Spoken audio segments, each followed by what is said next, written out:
የአመራሩ ቁርጠኝነት በፈጠራ በፍጥነትና በጥራት በመስራት ሁለንተናዊ ብልጽግና መረጋገጥ አስፈላጊ ነው አሉ የብልጽግና ፓርቲ ፕሬዝዳንትና የኢፌዴሪ ጠቅላይ ሚኒስትር ዶክተር አብይ አህመድ።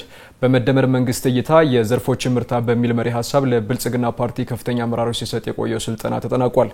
የብልጽግና ፓርቲ ፕሬዝዳንትና የኢፌዴሪ ጠቅላይ ሚኒስትር ዶክተር አብይ አህመድ በመደመር መንግስት ላይ የማጠቃለያ ስልጠና ሰጥተዋል። ጠቅላይ ሚኒስትሩ በዚህ ወቅት እንዳሉት የአመራር ቁርጠኝነት በፈጠራ በፍጥነትና በጥራት መስራት ለሁለንተናዊ ብልጽግና መረጋገጥ አስፈላጊ ነው። በስልጠና መርሃ ግብሩ የመደመር መንግስት ጽንሰ ሐሳብ መንገድና መዳረሻ ግቦቹ ጭምር መዳሰሳቸውን አመላክተዋል።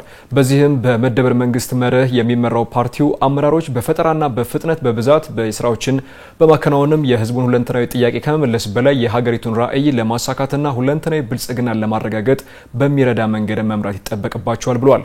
ጠቅላይ ሚኒስትር ዶክተር አብይ አህመድ ትኩረት የሚሹ ግቦችን በየፈርጁ በመለየትም አቅጣጫ ያስቀመጡ ሲሆን ፋይዳ 5 ሚሊዮን ኮድሮች የተጀመሩ የኮሪደር ልማት ስራዎች የገበታ ለትውልድ ፕሮጀክቶች የምርጫ ምቹነትና የሲቪል ሰርቪስ ሪፎርም አጀንዳዎችን 100% ለማሳካት መትጋት እንደሚገባ ጠቅሰዋል።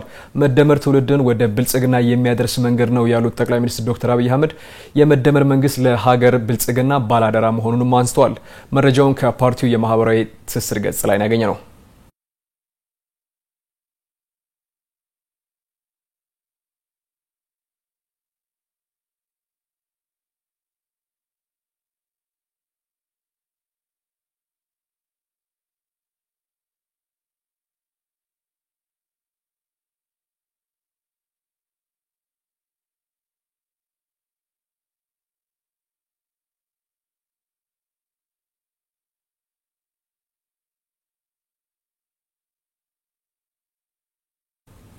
ለብልጽግና ፓርቲ ከፍተኛ አመራሮች ሲሰጥ የቆየው ስልጠና የፓርቲው ፕሬዝዳንትና የፌዴሪ ጠቅላይ ሚኒስትር ዶክተር አብይ አህመድ በሰጡት የሥራ መመሪያ ተጠናቋል። የፓርቲው ምክትል ፕሬዝዳንትና የዋናው ጽህፈት ቤት ኃላፊ አቶ አደም ፋራህ እንዳሉት ከጥቅምት 19 እስከ 30 ቀን 2018 ዓ.ም በአዳማና አዲስ አበባ ከተሞች የተሰጠው ስልጠና የፓርቲው ፕሬዝዳንትና ጠቅላይ ሚኒስትር ዶክተር አብይ አህመድ በሰጡት የሥራ መመሪያ በስኬት ፍጻሜውን አግኝቷል። በመርሃ ግብሩ ከመላው ኢትዮጵያ የተውጣጡ ወደ 2000 የሚጠጉ የፓርቲው ከፍተኛ አመራሮች መሳተፋቸውንም አቶ አደም ፋራህ በማህበራዊ ትስስር ገጻቸው አስፍረዋል።